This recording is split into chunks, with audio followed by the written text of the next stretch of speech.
जय श्री कृष्णा। राधे राधे। आज भाद्रपद मास के शुक्ल पक्ष की पंचमी तिथि है और आज के दिन ऋषि पंचमी का व्रत रखा जाता है। हिंदू धर्म में ऋषि पंचमी का बड़ा ही विशेष महत्व है। शास्त्र अनुसार जीवन में जाने अनजाने में कोई पाप किया हो तो ऋषि पंचमी का व्रत करने और इसकी कथा को सुनने से उस पाप से मुक्ति पाई जा सकती है। ऋषि पंचमी का व्रत करने से स्त्रियों को अटल सौभाग्य की प्राप्ति होती है। आज के दिन गंगा स्नान का बड़ा ही विशेष महत्व है। ऋषि पंचमी की कथा को सुनने से तथा शपथ ऋषियों के आशीर्वाद से मनुष्यों की सभी मनोकामनाएं पूर्ण हो जाती है। तो आज मैं आपको सुना रही हूँ ऋषि पंचमी की बड़ी ही दुर्लभ कथा। इस कथा को बड़ी ही श्रद्धा और प्रसन्नचित्त मन से पूरा अवश्य सुनिएगा। भविष्य पुराण के अनुसार एक बार श्री कृष्ण भगवान से राजा युधिष्ठिर ने प्रश्न किया कि हे देवों के देव, मैंने आपके मुख से अनेकों व्रतों के महात्मा को सुना है। अब आप कृपया करके उस पंचमी के उत्तम व्रत को सुनाइए जिससे समस्त पापों की निवृत्ति होती है। राजा के इस वचनों को सुनकर भगवान श्री कृष्ण बोले कि हे राजेंद्र, अब मैं तुमको ऋषि पंचमी का उत्तम व्रत सुनाता हूँ जिसको धारण करने से स्त्री समस्त पापों से छुटकारा प्राप्त कर लेती है। हे राजन, जो स्त्री रजस्वला होकर भी घर गृहस्थ के कामों में प्रवृत्त होती है तथा घर के बर्तनों आदि को जाने अनजाने में छूती है, वह स्त्री अवश्य ही नरक में जाती है। अतः चारों वर्णों के लोगों को चाहिए कि वे रजस्वला स्त्री को घर का कार्य ना करने दें, क्योंकि पूर्व समय में वृत्रासुर का वध करने के कारण इंद्र को ब्रह्म हत्या का महान पाप लगा था। उस समय ब्रह्म जी ने इंद्र पर कृपा करके उस पाप को 4 स्थानों पर बांट दिया। पहला अग्नि की ज्वाला में, दूसरा नदियों में बरसाती जल में, नदियों के बरसाती जल में, तीसरी पर्वतों में और चौथी स्त्री के रज में विभाजित करके उनके पाप की शुद्धि कर दी। बस इसी पाप के प्रभाव के कारण रजस्वला स्त्री पहले दिन चंडालिनी, दूसरे दिन ब्रह्म हत्यारिणी, तीसरे दिन धोबन के समान रहती है तथा चौथे दिन शुद्ध हो पाती है। रजस्वला धर्म में जाने या अनजाने उससे जो भी पाप हो जाते हैं उनकी शुद्धि के लिए ही हर स्त्री को ऋषि पंचमी का व्रत करना उत्तम बतलाया गया है। यह व्रत समान रूप से चारों वर्ण की स्त्रियों को करना चाहिए। भगवान श्री कृष्ण कहते हैं, हे युधिष्ठिर, इसी प्रसंग में एक प्राचीन कथा का वर्णन करता हूँ जिसे ध्यान से सुनो। सतयुग में विदर्भ नगरी में संजित नाम से एक राजा हुए थे। वे प्रजा का पुत्र वत पालन करते थे। उनके समस्त आचरण ऋषियों के समान थे। उन्हीं के राज्य में वेदों का पाठ करने वाला और समस्त जीवों के प्रति उपकारी मनोवृत्ति रखने वाला सुमित्र नामक एक कृषक ब्राह्मण भी था। ब्राह्मण की स्त्री जयश्री अत्यंत पतिव्रता थी। उस ब्राह्मण के यहाँ अनेक नौकर चाकर भी सेवा करते थे। एक समय वर्षा ऋतु में जब उसकी स्त्री खेती के कामों में लगी हुई थी तो वह रजस्वला हो गई। हे राजन, उसे अपने रजस्वला होने का पता भी लग गया था, किंतु फिर भी वह घर के काम काज करती रही। उसने हर घर गृहस्थी के बर्तनों आदि सभी को अपने हाथों से छू लिया। कुछ समय पश्चात वे दोनों स्त्री पुरुष अपनी अपनी आयु को भोग कर मृत्यु को प्राप्त हुए। जयश्री अपने ऋतु दोष के कारण कुतिया और पति सुमित को रजस्वाला स्त्री के संपर्क में आने के कारण बैल की योनि प्राप्त हुई, क्योंकि ऋतु दोष के अतिरिक्त इन दोनों का और कोई अपराध नहीं था। इसी कारण उन दोनों को अपने पूर्व जन्म का समस्त विवरण भी याद था। यह दोनों कुतिया और बैल के रूप में उसी नगर में अपने ही पुत्र सुचित के यहाँ रहने लगे। धर्मात्मा सुचित्र अपने अतिथियों का पूर्ण सत्कार किया करता था। अपने पिता के श्राद्ध के दिन उसने अपने घर ब्राह्मणों को जिमाने के लिए नाना प्रकार के भोजन बनवाए।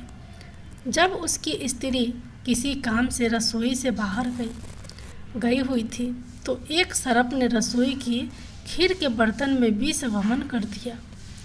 कुतिया के रूप में सुचित्र की माँ कुछ दूर से यह सब देख रही थी। पुत्र की बहू के आने पर उसने अपने पुत्र को ब्रह्म हत्या के पाप से बचाने के लिए उस बर्तन में मुंह डाल दिया। सुचित्र की पत्नी चंद्रवती से कुतिया का यह कृत्य न सहा गया और उसने चूल्हे में से जलती हुई लकड़ी को निकालकर कुतिया को मारने लगी।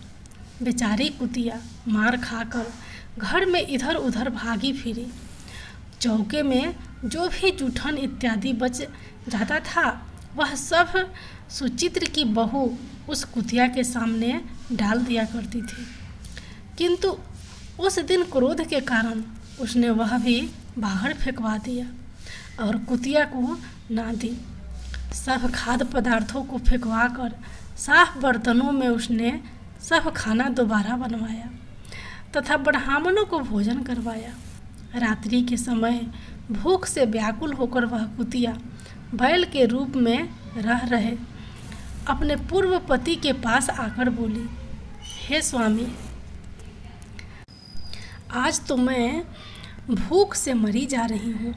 वैसे तो मेरा पुत्र मुझे रोज खाने को कुछ देता था, लेकिन आज तो उसने मुझे कुछ नहीं दिया है। मैंने सांप के विष वाले खीर के बर्तन को अनेक ब्रह्म हत्याओं के भय से छूकर उनके न खाने योग्य कर दिया था। इसी कारण उसकी बहू ने आज मुझे बहुत मारा और आज खाने को भी कुछ नहीं दिया है। तब बैल बोला कि हे भद्रे, तेरे पापों के कारण तो मैं भी इस योनि में आ पड़ा हूँ और आज बोझा ढोते ढोते मेरी कमर भी टूट रही है। आज मैं भी दिन भर खेत में हल से जुता रहा। मेरे पुत्र ने आज मुझे भी भोजन नहीं दिया और ऊपर से मारा भी खूब है। मुझे इस प्रकार कष्ट देकर उसने मेरे इस श्राद्ध को निसफल कर दिया है। अपने माता पिता की इन बातों को उनका पुत्र सुचित्र सुन रहा था। उसने उसी समय उनको भरपेट भोजन कराया और फिर उनके दुख से दुखी होकर वह प्रातःकाल वन की ओर चला गया। वन में जाकर उसने ऋषियों से पूछा कि हे ऋषिवर, मेरे माता पिता किन कर्मों के कारण इस नीच योनि को प्राप्त हुए हैं और अब किस प्रकार वे इनसे छुटकारा पा सकते हैं। उन वचनों को श्रवण कर सर्वतपा नामक ऋषि उस ब्राह्मण कुमार पर दया करके बोले कि पूर्व जन्म में तुम्हारी माता ने अपने उच्च श्रृंखला स्वभाव के कारण रजस्वाला होते हुए भी घर गृहस्थी की समस्त वस्तुओं को स्पर्श किया था और तुम्हारे पिता ने तुम्हारी माँ को स्पर्श किया। इसी कारण वे कुतिया और बैल की योनि को प्राप्त हुए हैं। तुमको उनकी मुक्ति के लिए अब शपथ ऋषि पंचमी का व्रत धारण करके तथा उसका फल अपने माता पिता को अर्पण करना होगा। भादव मास के शुक्ल पक्ष की जब पंचमी आवे तब मुख शुद्धि करके मध्याह्न में नदी के पवित्र जल में स्नान करना और फिर नवीन शुद्ध रेशमी वस्त्रों को धारण करके अरुंधति सहित शपथ ऋषियों का पूजन करना। सर्वतपा ऋषि के इन वचनों को श्रवण करके सुचित्र ने अपने घर लौटकर ऋषि पंचमी का दिन आने पर पत्नी सहित समस्त विधि विधान से इस व्रत को किया और उसके पुण्य को अपने माता पिता को अर्पित कर दिया। व्रत के प्रभाव से उसके माता पिता दोनों ही पशु योनि से मुक्त हो गए और दिव्य विमान पर आरूढ़ होकर स्वर्ग को चले गए। हे राजन, इस व्रत को धारण करने से अनेकों अनेक उत्तम और वांछित फल प्राप्त होते हैं। समस्त तीर्थ यात्राओं, समस्त व्रतों और दोनों से जितने भी फल प्राप्त हो सकते हैं वे सब केवल इस ऋषि पंचमी के व्रत से ही प्राप्त हो जाया करते हैं।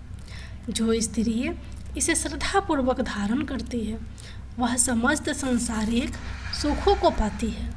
यह व्रत समस्त ऐश्वर्य को देने वाला है और ऋषियों स्त्रियों के समस्त पापों का नाश करने वाला है, इसमें कोई भी संशय नहीं है। इस व्रत की कथा को पढ़ने तथा सुनने वालों भी समस्त पापों से छुटकारा प्राप्त कर सुखों को प्राप्त करते हैं। प्रेम से बोलिए श्री शपथ ऋषि महात्माओं की जय। अब आइए श्रवण करते हैं ऋषि पंचमी की दूसरी कथा।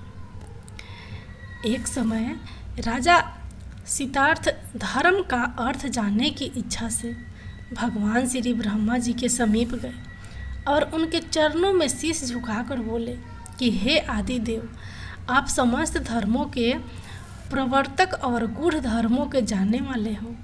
आपके मुख से धर्म चर्चा श्रवण कर मन को महान शांति मिलती है। भगवान के चरण कमलों में प्रीति बढ़ती है। वैसे तो आपने सदा नाना प्रकार के व्रतों के विषय में उपदेश दिए हैं। अब मैं आपके मुखार विंद से उस श्रेष्ठ व्रत को सुनने की अभिलाषा रखता हूँ, जिसके कारण से समस्त प्राणी जाने अनजाने में हुए पापों का नाश हो जाता है। राजा के इन वचनों को सुन करके श्री ब्रह्मा जी ने कहा कि हे नित्य श्रेष्ठ, तुम्हारा प्रश्न अति उत्तम और धर्म में प्रीति उपजाने वाला है। मैं तुमको समस्त पापों को नष्ट करने वाला वह सर्वोत्तम व्रत सुनाता हूँ। यह व्रत ऋषि पंचमी के नाम से विख्यात है। इस व्रत को ग्रहण करने वाला प्राणी अपने समस्त पापों से सरलता से छुटकारा पा लेता है और उसे नरक नहीं जाना पड़ता। इस व्रत का एक अति पुरातन इतिहास है। उसी इतिहास को अब मैं तुम्हारे सम्मुख कहता हूँ। व्रत का इतिहास बताते हुए ब्रह्मा जी ने कहा, एक समय विदर्भ देश में उतक नामक ब्राह्मण अपनी पतिव्रता पत्नी के साथ निवास किया करता था। उस ब्राह्मण दंपति के परिवार में एक पुत्र और एक पुत्री थी। पुत्र का नाम सुविभूषण था, जो अनेक शास्त्रों का अध्ययन कर बहुत तीक्ष्ण बुद्धि वाला था। उसने अपनी अल्प आयु में ही चारों वेदों का अध्ययन कर लिया था। हे राजन, उतक ने अपनी पत्नी के कहने से अपनी पुत्री का विवाह एक सुयोग ब्राह्मण कुमार के साथ कर दिया, किंतु विधि का विधान कुछ ऐसा था कि वह कन्या विवाह होने के पश्चात विधवा हो गई। अब ब्राह्मण कन्या अपने धर्म का पालन करती हुई अपने पिता के यहाँ रहने लगी। अपनी कन्या के दुख से दुखी होकर एक दिन उतक अपने घर को अपने पुत्र की देख रेख में छोड़कर चला गया और अपनी स्त्री और कन्या को लेकर गंगा जी के किनारे एक आश्रम बनाकर रहने लगा। वह वहाँ वेदों का पाठन करने में व्यस्त हो गया। तब उसके पास कुछ ब्राह्मण कुमार भी वेदों को पढ़ने के लिए आ गए। कन्या अपने धर्म का पालन करती हुई अपना जीवन निर्वाह कर रही थी। वह दत्त चित हो माता पिता की सेवा किया करती थी। एक दिन कार्यों से थकित हो वह एक शिला पर आराम करने के लिए लेट गई। थकान अधिक होने के कारण उसको अपने शरीर की सुध न रही। ईश्वर की लीला ऐसी हुई कि अर्धरात्रि के समय अचानक उसके शरीर में कीड़े उत्पन्न हो गए। शिष्यों ने उसे वस्त्र विहीन तथा उसके शरीर पर कीड़ों को रेंगते देखा तो उन्होंने अपनी गुरु पत्नी को जाकर यह समाचार बताया। अपनी कन्या के शरीर में कीड़े पड़ जाने की बात को सुनकर ब्राह्मणी विलाप करती हुई उस शिला के पास पहुंची। वहीं उनकी कन्या सचमुच ही वस्त्र विहीन तथा बेसुध पड़ी थी। उसके शरीर पर हजारों कीड़ों को रेंगते देखकर वह अत्यंत दुखी हुई, चीख कर रोने लगी। इस प्रकार विलाप करते करते वह ब्राह्मणी भी अचेत अवस्था को प्राप्त हो गई। किंतु जैसे ही उसे होश आया तो उसने अपनी कन्या को गोदी में उठाया और आश्रम में अपने पति उत्तक ऋषि के सन्मुख ले जाकर रख दिया। कन्या की उस दशा को देखकर वह ब्राह्मणी अपने पति से बोली कि हे स्वामी, आप कृपया कर मुझे यह बतलाएं कि आपकी इस साध्वी कन्या की यह दुर्दशा किस दुष्कर्म के कारण हुई है। भार्या की इस बात को सुन करके उत्तक ऋषि अपने नेत्रों को बंद करके शांत होकर हृदय में भगवान का ध्यान करने लगे। कुछ समय पश्चात उन्होंने अपनी अंत ज्ञान शक्तियों के द्वारा कन्या के पूर्व जन्म के समस्त वृत्तांत को जान लिया। तब अपने नेत्रों को खोलकर वे कहने लगे कि हे प्रिय, हमारी यह कन्या अपने पूर्व के 7वें जन्म में एक ब्राह्मणी थी। उस समय इसने एक बार रजस्वाला होते हुए भी घर के घड़े आदि बर्तनों को छू लिया था। बस उसी पाप के कारण आज इसके शरीर में कीड़े उत्पन्न हो गए। शास्त्र अनुसार रजस्वाला स्त्री पहले दिन चंडालिनी, दूसरे दिन ब्रह्म हत्यारिणी, तीसरे दिन एक धोबिन और चौथे दिन वह स्नान करके पश्चात शुद्ध हो जाती है। शुद्ध होने के बाद भी इसने अपनी सखियों के साथ ऋषि पंचमी व्रत को होता देखकर भी उसमें रुचि नहीं ली। व्रत के उत्सव के दर्शन मात्र से तो इस जन्म में इसको उत्तम ब्राह्मण कुल प्राप्त हुआ। मुनि के इस प्रकार के वचनों को श्रवण कर उनकी पत्नी बोली कि हे स्वामी, जिस व्रत के दर्शन मात्र से ही इसे आपके उत्तम कुल में जन्म तो प्राप्त हुआ, परंतु जिसका तिरस्कार करने से शरीर कीड़ों से भर गया, ऐसे महान और आश्चर्यजनक व्रत को आप कृपया करके मुझे अवश्य बताएं। तब उत्तक ऋषि आनंदित होकर बोले कि हे भद्रे, यह व्रत समस्त व्रतों में उत्तम है। तुमने इस व्रत की जानकारी सुननी चाहिए तो हे हर प्राणी के लिए लाभदायक होगा। इसके प्रभाव से समस्त पापों का नाश हो जाता है। इस व्रत को करने वाला निश्चय ही दैहिक, भौतिक और दैविक तीनों प्रकार के कष्टों से छुटकारा पाता है। व्रत करने वाली स्त्री और अपने सौभाग्य को प्राप्त करती है। यह चमत्कारी व्रत भाद्रपद मास के शुक्ल पक्ष की पंचमी के दिन होता है। व्रत करने वाली स्त्री को चाहिए कि वह गंगा या उसके समान पवित्र नदी अथवा कुएं के जल से स्नान करे और नित्य कर्मों को करने के बाद विधि विधान से पंचामृत बनाकर श्रद्धा और भक्ति सहित शपथ ऋषियों को उससे स्नान कराए और फिर चंदन, कपूर आदि गंध तथा पुष्प, धूप, दीप आदि निवेदित करे। पहले भूमि को गौ के गोबर आदि से शुद्ध करके उस पर अष्टदल कमल बनाकर अरुंधति सहित शपथ ऋषियों की स्थापना की जाती है। पवित्र वस्त्रों और यज्ञोपवीतों को अर्पित करे, उत्तम फलों और मिष्टान से उनका भोग लगावे तथा अर्घ्य दे। अरुंधति सहित शपथ ऋषि यथा कश्यप, अत्रि, भरद्वाज, विश्वामित्र, गौतम, जमदग्नि और वशिष्ठ जी का ध्यान करके इस प्रकार प्रार्थना करें कि हे श्रेष्ठ ऋषिवरों, आप सभी मेरी पूजा को स्वीकार करें तथा मुझे कृतार्थ करें। आप मेरे द्वारा निवेदित किए हुए अर्धभोग आदि को स्वीकार करें। जो स्त्री ब्रह्मचर्य धारण करती हुई इस व्रत को करेगी वह उत्तम फल को प्राप्त करेगी। इसमें संदेह नहीं है कि इस व्रत का फल समस्त तीर्थों के दर्शन और संसार के समस्त दानों से भी श्रेष्ठ है।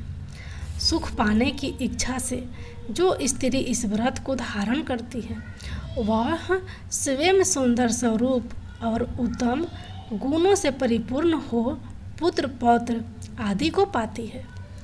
इस व्रत को करते हुए वांछित फल प्राप्त करने के पश्चात इस व्रत का उद्यापन भी करना चाहिए। चतुर्थी के दिन एक बार भोजन करके पंचमी के दिन व्रत आरंभ करें। स्नान आदि करके गोबर से लीपकर उस स्थान पर सर्वतोभद्र चक्र बनाकर पहले कलश की स्थापना करें। समस्त पूजा सामग्री एकत्र करें। अष्टदल कमल में सप्त ऋषियों की स्थापना करें। षोडशो उपचार पूजन, रात्रि जागरण तथा भजन कीर्तन में बिताकर प्रातः ब्राह्मण को भोजन करावे, दक्षिणा देकर संतुष्ट करे। इसी प्रकार ऋषि पंचमी की यह कथा यहीं पर समाप्त हुई। आइए अब मनोकामनाओं की पूर्ति करने वाली ऋषि पंचमी की अगली कथा को सुनते हैं। एक बार की बात है, एक ऋषि मुनि जी जंगल की ओर जा रहे थे कि रास्ते पर उन्हें एक स्वर्ण मुद्रा दिखाई दी। उन्होंने उस स्वर्ण मुद्रा को अपने पास रख लिया और सोचने लगे कि मैं इस सोने के सिक्के का क्या करूँगा। मैं इसे किसी गरीब को दे दूँगा जिससे उसका भला हो जाएगा, क्योंकि यह स्वर्ण मुद्रा मेरे किसी काम की नहीं है, इसलिए इसे दान में ही देना सर्वोत्तम रहेगा। यही सोच विचार करते हुए वह अपने घर आ गए और उन्होंने बहुत प्रयास किया कि कोई गरीब को वह सिक्का दे दे, लेकिन उन्हें कोई भी ऐसा गरीब नहीं मिला जो उस सिक्के का सही अधिकारी हो। एक दिन ऋषि मुनि नहा धोकर अपने घर के द्वार पर खड़े थे कि उनके सामने एक राजा अपनी सेना लेकर जा रहा था। वह किसी दूसरे राज्य पर हमला करने के लिए जा रहा था। राजा ऋषि मुनि को देखकर रुक गया और उसके मन में विचार आया कि क्यों न ऋषि मुनि जी का आशीर्वाद लेकर ही आगे प्रस्थान किया जाए। राजा ने सोचा, आशीर्वाद लेने से हम जंग में विजय अवश्य प्राप्त करेंगे। जब राजा ने ऋषि मुनि का आशीर्वाद लिया तो ऋषि मुनि के मन में विचार आया कि क्यों न यह सोने का सिक्का मैं इस राजा को दे दूं। जैसे ही ऋषि मुनि ने सिक्का राजा को देने के लिए अपनी पोटली से निकाला तो राजा ने सोचा कि ऋषि मुनि मुझे सोने का सिक्का क्यों दे रहे हैं, मेरे पास क्या स्वर्ण की कमी है। तब राजा ने ऋषि मुनि से पूछा कि आप मुझे स्वर्ण मुद्रा क्यों दे रहे हैं, मेरे पास तो बहुत सारी धन संपदा है। तब ऋषि मुनि ने कहा कि आप इतने बड़े देश के राजा होते हुए भी एक छोटे से राज्य पर हमला करने जा रहे हैं। आपके पास तो स्वयं इतना बड़ा राज्य है, इसलिए आपसे गरीब कोई नहीं है, इसलिए मैं आपको स्वर्ण मुद्रा दे रहा हूँ। यह बात सुनकर राजा को बड़ी ही गालिनी हुई और उसे अपनी गलती का एहसास हो गया कि अपने जीवन में कभी भी लालच नहीं करनी चाहिए और सदा दूसरों को भला सोचना चाहिए। तब राजा ने ऋषि मुनि से माफ़ी मांगी और कहा कि आपने मुझे जो ज्ञान दिया और सही मार्ग दिखाया उससे मेरा सदा ही भला होगा। हे ऋषिवर, इसी तरह आप सभी का भला करते रहिए। आपकी कृपा अपरंपार है। आपने आज मुझे बहुत बड़ी सीख दी है।